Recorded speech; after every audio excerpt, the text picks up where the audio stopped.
Hey everybody, I am so excited to do this in-person episode here today at Reno Startup Week, and we all have our Reno Startup Week badges. I am here with, you guys are just my favorite startup ever. Thank you.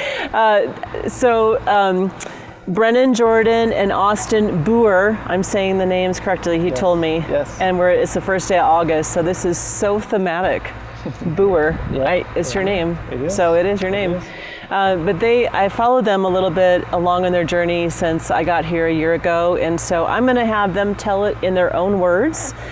So why don't you guys kind of introduce how you know each other and tell us a little bit about your story.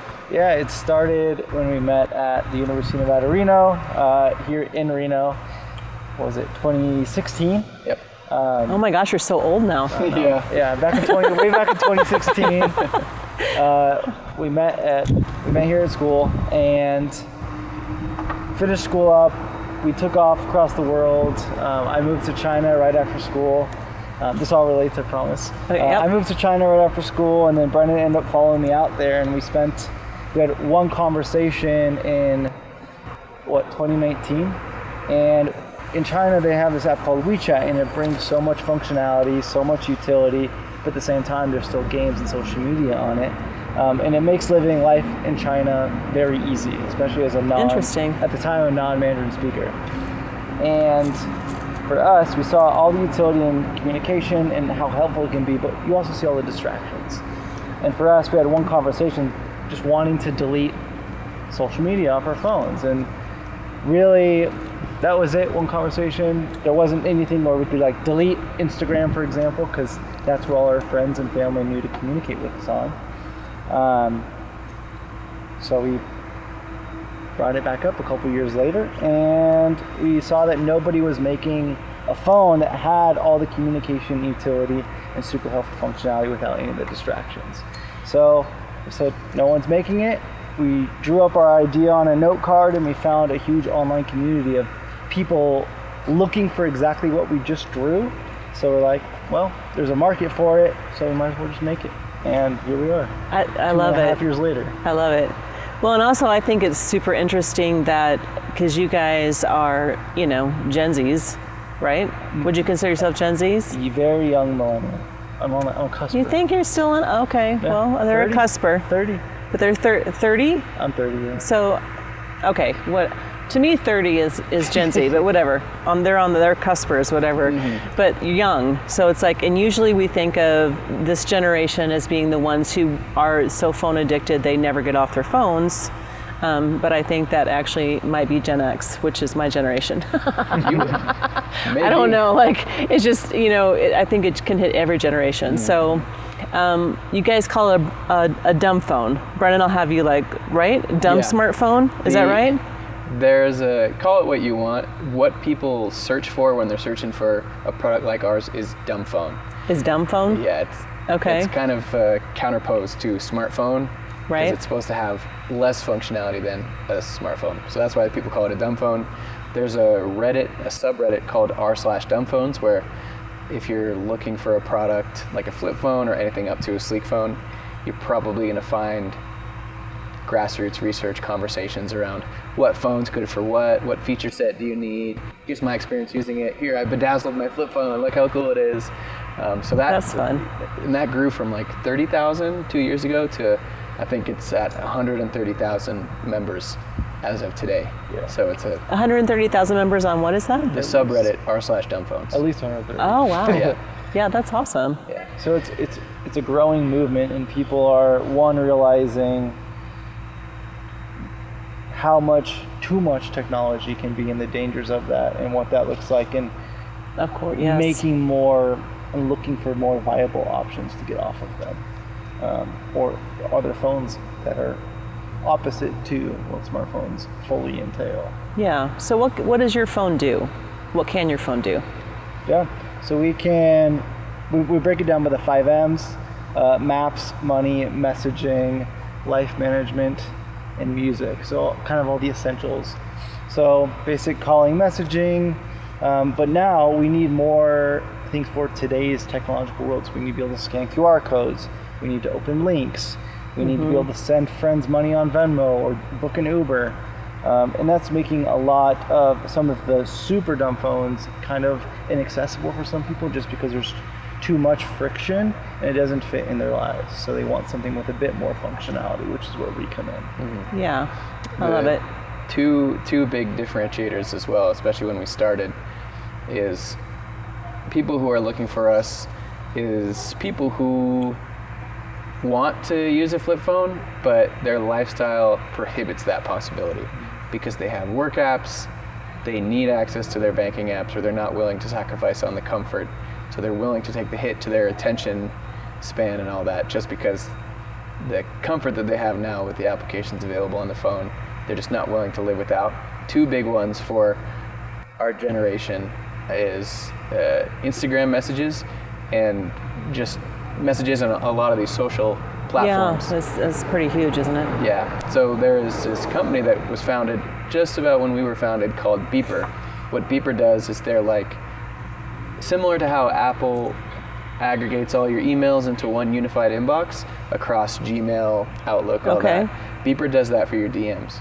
So they have Instagram DMs, they have Facebook DMs, LinkedIn, Slack, Signal, Discord, and so, but just the messaging component. So you can have that, you can keep all your chats, your group chats, your work chats without needing the full social apps. So that's helpful. And then people wanted to search the internet as well. They wanted to do, there are so many times in the day you're going to want to do a quick Google. Right. And so how do we give that to people in a Dumbphone format? Without exposing them to the entire internet, what we did is we gave them a tool developed by a company called Perplexity, which is one of the first companies to do like the Google AI search results at the very beginning, which is what you might be familiar with. So basically, you search the web, it gives you an answer based on like real up-to-date web results. Yeah. And so you can get answers to your little everyday questions without having to have a web browser. So that's kind of the extra special sauce in what we can deliver. That's very cool. That's kind of, those are different things from when I know I first talked to you guys last year. So it's basically all, the usability is there without the doom scrolling right before bed for 3 hours. So not that I know anything about that. No.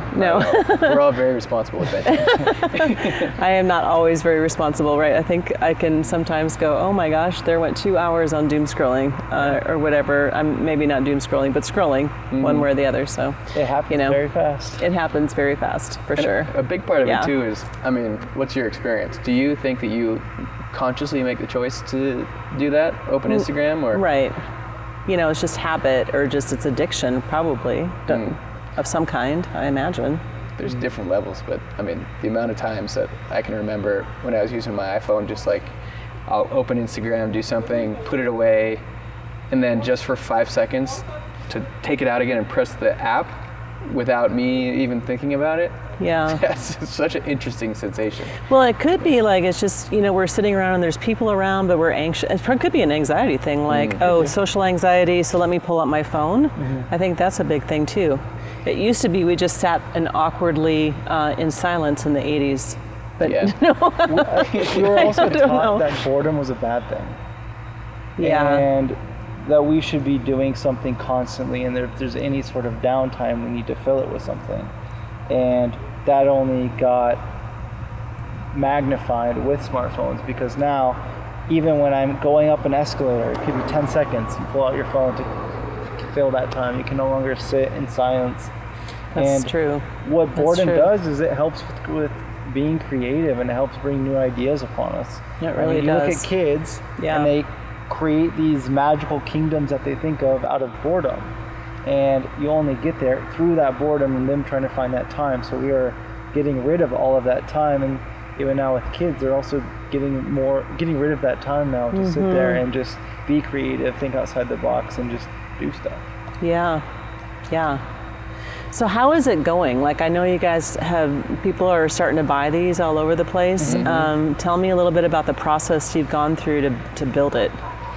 So our strategy we've taken is working with different strategic influencers in the market.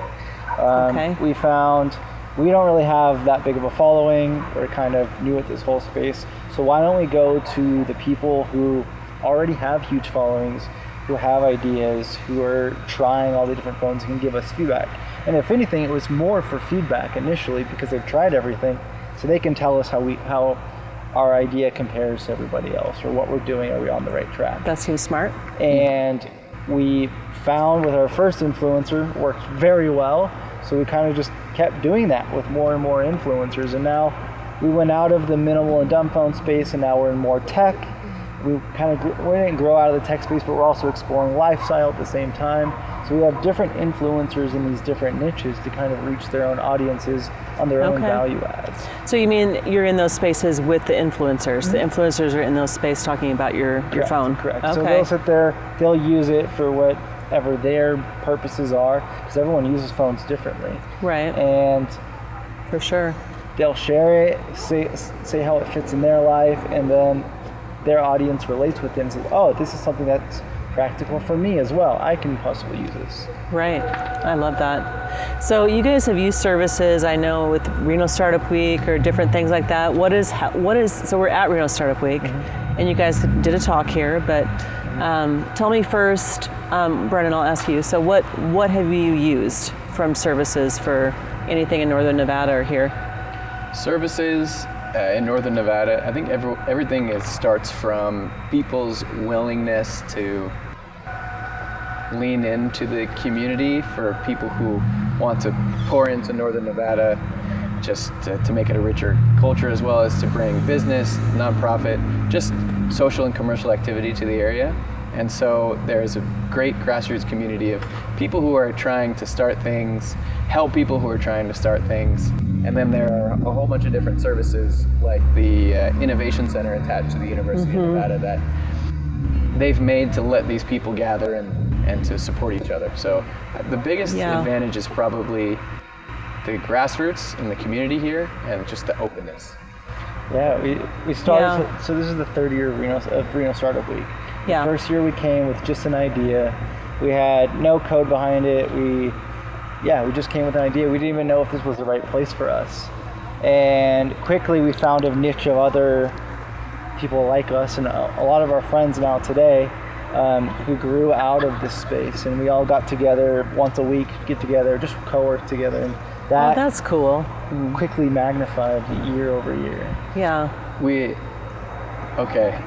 Here's a fun, very community-oriented example for why, like, Reno Startup Week is really helpful. The first year, there was a challenge. Go take these pictures at all of these locations, post them on your Instagram to get this prize, which was it was like a spa retreat at the Grand Sierra or something like that. Oh, fun. Yeah, it was awesome. See, I missed that one. Yeah. Well, we're like, all right, you know what? We could parlay the spa retreat into something else. So we busted our butts, posted all the pictures, ended up beating one of our good friends now, who's also a person creating really cool stuff in the science space. We beat her.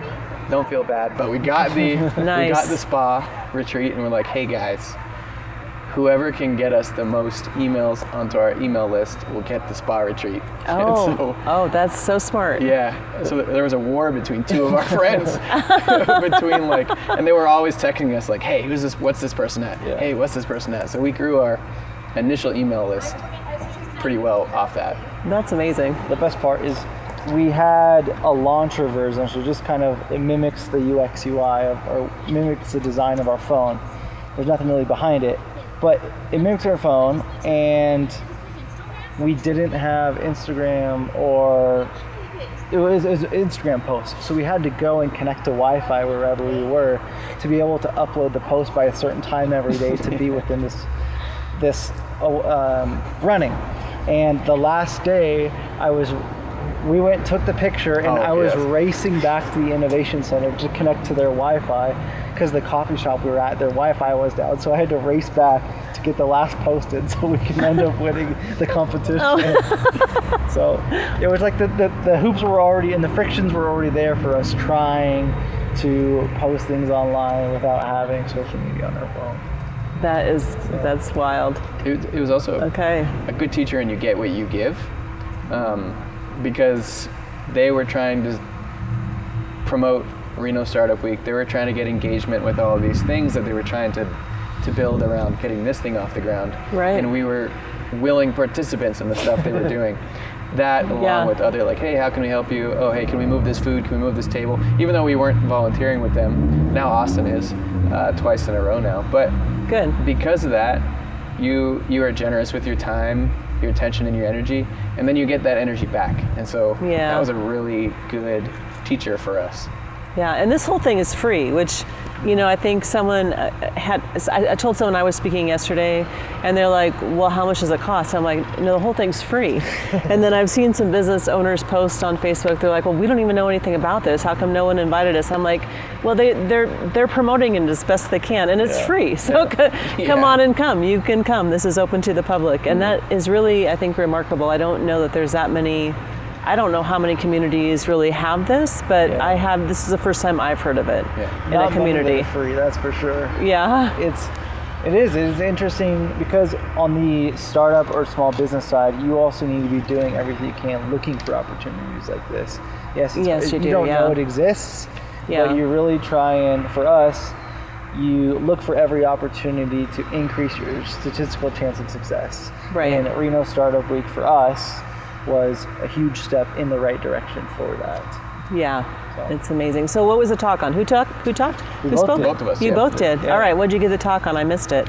So we were on a panel with two of our advisors, Saf and King, and it was about doing good versus doing well. And it's all about leading mission-driven, vision-driven companies and startups. And then on our other advisor side, he's a mission impact investor. So we got both of the mission and vision central decisions being made on both sides of the spectrum. That's amazing. So tell me about the advisors. When did you get them? How did you get them? What's that about? Is that like someone who's come in and invested with you guys in their time or money, or what they do? A lot of time. A lot of time. A lot of time. Nothing money-wise yet, but another one of the events in town, I think it was Launch Reno, or it was one of these events where it's a speaker series. So somebody from some facet of the startup community goes and speaks, and you just have drinks, and then you go and hang out with other founder types, anybody interested in the community. And on this particular one, King, who is the impact investor, was giving a talk about a fund he had just raised and examples of companies he had funded, and what does an impact investor do? What does a company look like in the portfolio of an impact investor? And for us, we're like, we're pretty socially oriented, let's check this out. So then we met him and we sent him an email, and we just kind of said hello. We weren't really asking for money, but it was more like, hey, let's introduce ourselves. Yeah. You seem to be in the same orbit of something that we're trying to do. And I love that. The other guy, his name is Saf. Really cool dude. We met him through a pre-accelerator called G Beta, which Austin could probably speak more on. It's through the generator program. And tell everyone about the generator program, because not everyone's from Reno, and probably even if they are from Reno, they don't know what generator is. So generator is an accelerator program. What an accelerator is they invest money into your company in exchange for equity, and you get not only that money, but you get business mentorship. You get connections in the community. If you're looking to make connections with all investors as well, they help make connections for you. So it's super beneficial if you're trying to get your company off the ground. Yeah. And we did the free version of that, so we got no money, but we didn't have to give up any of our company, but we got all the mentorship and all the business connections. And for us, at that time, that's what we wanted. We weren't raising any money, where it was called bootstrapped, or we're paying ourselves our way through, or we're funded by sales of our phone. So we went through that version, and for us, that was more beneficial in what we wanted to do. We got into that program, and we met one of our other advisors, Saf. So, along with a lot of other people in the community who are willing to work with early stage companies and help out. I love that, and I was at that talk. Yeah. How long was that? Last year? Was it a whole year ago? About now-ish? I've been to two of your talks. Yes, we presented. I just missed the one this time, but at our launch party, which was May 4th, 2024. Yep. There, and then our showcase there for that, for G Beta. Yeah. Which it was a little over a year now. Yeah, so both that times sounds right. we were presenting. Yeah. That's why it's so fun to watch you guys do this, because you've really like jumped in and kept the ball going, and So tell me about sales. Like, how is it going? We went through, I mean, it's a cold start problem. I think there's a book written about it. But how do you go from nothing to something? Like Austin said, we're exclusively influencer based right now. I guess the industry term would be gifting campaigns. So what we do is we give people a phone, and not even asking for a video, just say like, try it out, you have expertise. And then eventually if they give their input enough, then they're bought into the project, and they deem that would help their users and thereby help their viewership. They'll make a video about it. So I love that. In that process, more videos would come as we developed the product more. As we developed the product more, we went from alpha, which we call it a beta. Alpha's very early stage. Alpha and beta, all the same. Critical bugs. And so basically the first step was we couldn't, we were making sales. We started with one sale, and we're, oh my gosh, just some person in a state that we hadn't discussed ever. Probably just like, wow, this person really believes in us. They found you. Yeah, and then you get a couple a month, and we still had to put our own money or go do all these side jobs to continue funding the business. And then over time, we would get maybe 1 or 2 a week. And then it's like, okay, now maybe we can really scrape by, only put a little bit more money in ourselves. And then we would start to just flatline, just start to pay our bills through sales, which is kind of where we're at right now. So it's really, that's really amazing though. I mean, that's amazing. It's really hard to do a startup. Yeah. It's really hard to do a startup where it's not an idea that's proven. This is a new idea that, maybe some other people somewhere have had, but still is really relatively not being used or tried or anything else like that. And to take that and to make it something that, hey, it's rolling. And paying bills. I think that's give yourself a pat on the back. Thank you. For sure. A huge benefit of how we've gotten this far bootstrapped is by talking with all of our users. And this is extremely important because with limited resources coming in, we need to use those resources very methodically. And for us, taking the time, speak with our users, making our sales available, we don't guess what we need to build. We know exactly what we need to do to get to that next step. And then if you sit there, you listen to them, and then you implement what they asked or what they said there was an issue, they're bought in even more because they're like, oh, I'm being listened to. They're actually turning this into part of development. And you just create more evangelists, and then they're starting to spread the word with friends. And we're starting to see that more and more now. It's like people are spreading the word with friends and family and bringing them on board. Or we've had a lot of people buy phones in multiples, so they buy 2 or 3 phones because they're like, I'm doing this with my husband, or I'm doing this with my wife, or I'm doing this with my rest of my family or one of my friends. So they're doing it in kind of groups to kind of, maybe hold each other accountable, because it's easier to create a community. There's a lot of like-minded people who are looking to make the switch. And one thing we heard a lot in those initial interviews is, I've tried a complete Dumbphone and I felt very isolated because texting on it is difficult, and everyone's on social media and so messaging. So for us, trying to cultivate and create a community where people know that they're not alone on this journey, it's been very beneficial. That's awesome. And you've done that through influencers. Yes. And then we have like an online... And your own thing. We try to talk to all of our users once a month. It's a little bit less possible now with all of the users that we have and all the different countries we have.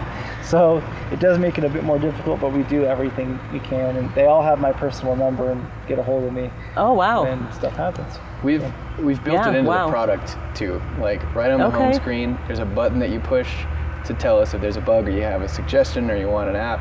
So in addition to texting, in addition to the group chat that we have for all the users, it's literally in the product to encourage people to say like, hey, talk to us, we care. I think that sends a strong signal to them about like how much we want to hear their input. So how many different countries is this in now? 10 different countries? Yeah. Do you want to tell the story of that like You guys have the some surprise interesting factor. stories because I've heard some over the Yeah. last couple of Yeah. years, the year and a half that I've been here. I guess I say years, but it's not been that long. Yeah. So it was an accident that we went international. One company who's a Dumbphone minimal phone retailer, they buy a bunch of phones from us, put them on their website, and then they sell to their user base. They bought 10 or 15 phones initially for our first go around, and we got an email for a couple of Swedish apps. This guy's like, hey, I just bought your phone.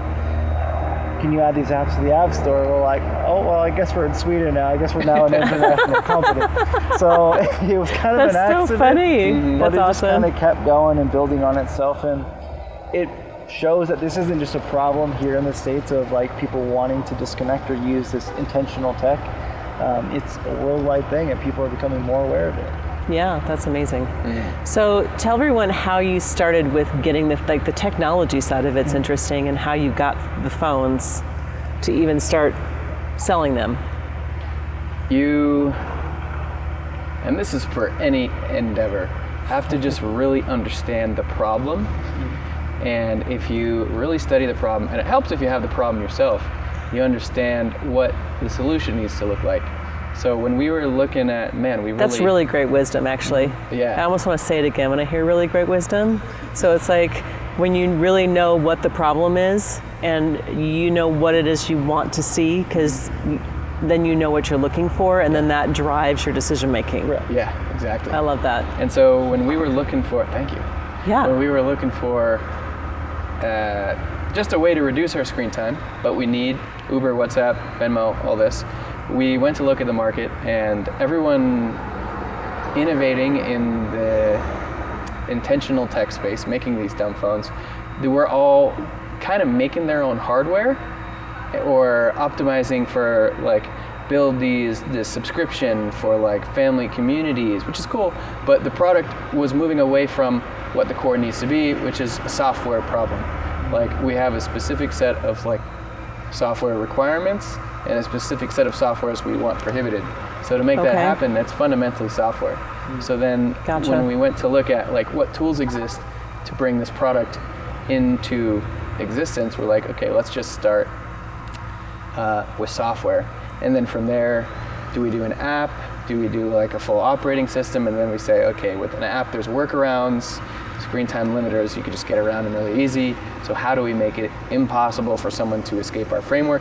You gotta go all the way down, make your own operating system. And then you make these small decisions and then they add up over time to what we have now, which is an operating system that we built that is based on the Android open source project. And we said, well, we need some hardware because you can't hold an operating system. You really can't. No. So it's super hard to do that. We just took the millions that we had from our family and we made a phone. Just kidding. Nice. There's no millions from the family. I know. That's why this is so cool. Like you hear, I think I saw a post today on social media, because I'm still on social media. Whoops. But no. About, the self-made millionaires kind of thing. We're not self-made. They were very much funded by their family. Yeah. So yeah. And to be honest, our families have given us a lot of support. Like we were able to stay with my parents. Like a big lore thing that we have is like one of us is sleeping super on this great. bed. Yeah, that they can help. Yeah, that's awesome. Yeah. Yeah. So it was great. We were bunking in the early days, and that's a good deal. Yeah. But hardware. Refurbished hardware is becoming very popular. It's one of the fastest growing segments in consumer electronics. So we just said, okay, what hardware smartphones are out there that we can put our operating system on? And we decided to go with the Google Pixel, super high quality cameras, high build quality, reliable name, and very developer friendly. So we decided, you know what, if it ain't broke, don't fix it. Let's put our operating system on Pixels, and that's what we're doing now. Oh, that's awesome. There's so many good phones just sitting in warehouses that, one, take a lot of materials to create in the first place, and for them just to sit there and not be used again, which the whole recycling phone market is kind of meant to do. Right. It's kind of a no-brainer to use these, at least until you can't anymore. Eventually they will break. Eventually new tech comes for us to innovate on and build upon. Maybe it will be our own phone one day, but right now, it is. It's very reliable. It's great. Why use anything else? Yeah, I love that. It just seems very smart to me, and you're making it work. So what is next for you guys? Like, what's your next goals and visions with this? The directions? Full release. We are trying to shoot to get to full release by the end of the year. We're doing a lot of things. And tell me what full release means. So basically just the phone is completely ready for consumer use. It's out of the testing trial period. Okay, because you're still been doing that, but it's more like you feel like it's about to wrap up then. Yeah, we're getting closer. A lot of the critical bugs are gone. We're getting closer and closer to a little bit more frictionless experience, so there's not as much friction. It's easier for the user to swap over. It's easier to use. But there is some things, we will always continue to innovate and build upon, but there's a couple of things that we're trying to finish for us to get past that finish line. Yeah, I love that so much. And I do definitely see a market in different, it's not just, you guys who are just like, we don't want all those distractions, but then there's also people who are like, you don't want, there's other, maybe I can't even say it, but I see it as a mother, I see it for kids. I know maybe you can't market directly to kids like that, or to families, but I see that as someone who's like, I would like limited use because there's too many horror stories for things that happen to kids. And sometimes boomers don't want all that technology either, so that might be another, I know everyone's age and every, I think of an aunt and an uncle, different sides of the family, but who are in their 80s, and it's like they will receive a text, they will not necessarily respond, so, it's just the different technology things, and maybe just people don't want to deal with it. So there's a lot of people, I think, that are just like, I just don't want to deal with all this stuff. Yeah, people from all these different areas are reaching out to us, like, when is this ready for kids? When is this ready for older adults? We have a lot of companies, small to medium-sized businesses that we're in conversation with, and they want it for their industry and benefits for them. So we have people reaching out for us in all these different areas. For us, it's just getting it past that finish line so we can start exploring these other areas. Yeah, I love that. I love it. It's exciting. It is so exciting. So anything else, any other fun stories you guys want to share, or thoughts before we wrap up? I love talking to you guys so much. And it's been so much fun following you. So I'm gonna keep interrupting you just like that, just for fun. Hopefully it'll continue. Go ahead. We'll have a follow-up episode. Interruptions only. No. Yeah, interruptions only. That's right. No, I have a bad habit of cutting people off mid-speech. I think that's how everyone's got a different. What? This is such a tangent. I'm just doing it to you right now, just for fun.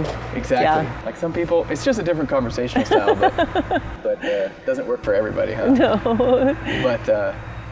We're talking a lot about the tech and the come-ups of how we've done it, but kind of at the end of the day, the reason that we're doing it and the reasons why the customers buy the phone is it's on theme of why Reno Startup Week is such a beautiful place. It's comes down to the community and what you can do with other people. It sounds cheesy, but literally what we're trying to do is to just get people back focused into real life with the people that they love and the things they love to do or used to do and maybe they forgot, and that's actually what's happening. All we have to do is give them the phone and the people do the rest. And so that's the kind of the mission of what we're doing, which is important to really shout out. Yeah, for sure. People want to spend more time with family, friends, and hobbies, and doing hobbies that they love, or a new hobby that they've always wanted to try, but they always said they didn't have the time for. It's just that time is being allocated other places. So to help give them an opportunity to go after that hobbies, we're giving people the life back. Right? Yeah. It's a lot of fun to see. Because that's what we want to see. We want to get together and talk and do stuff and go on hikes and enjoy hobbies, things that you said, and not necessarily just everyone's in their own little room or their apartment or their just space within a house, just detached from the rest of the family or everyone they live with and on their screen, which is what happens. That's been going on since screens really. Yeah, the TV. But especially since phones, because phones having all these capabilities is a rather new phenomenon. Yeah. Like when you guys were born, it was not a thing, and you 10 guys are years. young. Last 10 years. Yeah, probably. you guys are young. So I think we just don't think about the effect, but we're in the middle of all these effects of what the technology is doing to us. So, and it just keeps increasing, of course. It keeps increasing, and when we were at CES this last year, there's so much amazing new technology. Tell me what coming in. CES is. The Consumer Electronics Show. Okay. And it was down in Vegas, and Okay. it's cool to see a lot of the tech coming out. But a lot of that tech is trying to now mimic the human interaction. Well, it's only trying to mimic the human interaction because that's what we're missing with technology. So now we're trying to use technology to fix a problem that technology has created, when at the end of the day, it's just like trying to go out and have conversations. Yeah. Like, technology is made to make our lives better, and it's become so much more than that. Full-fledged Yeah. entertainment, 24-hour, 24/7, always on, not giving us a break, when initially technology was supposed to be a tool.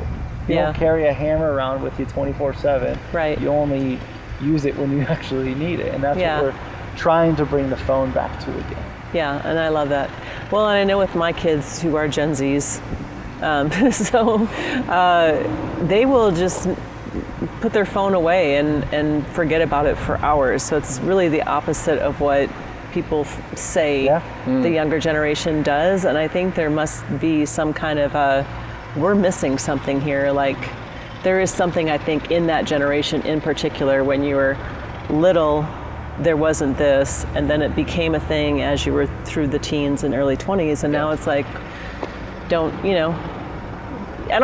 you grow up with it, you don't think about it, but that's a curious thought to me, a question of, as humans, how much are we going to lean out and lean in? Is it going to control us, or are we going to control it, which is maybe what you guys are bringing to the table, really. Interesting problem to study, for sure. It is, isn't it? Yeah. That's probably what the study should be on versus maybe some things we study, but I don't know about that. I don't know too much about that. So There might be some stuff coming out soon. Yeah. Yeah. Awesome. Well, thank you guys so much for your time. I so appreciate you, and it's so fun to watch your journey, and much success to you in the years to come. So thank you. Keep building. Thank you again. Yeah. Woo, woo. Did you like that? You can watch more episodes here, subscribe over here. We actually have new episodes with awesome guests every Thursday, so check back in. Is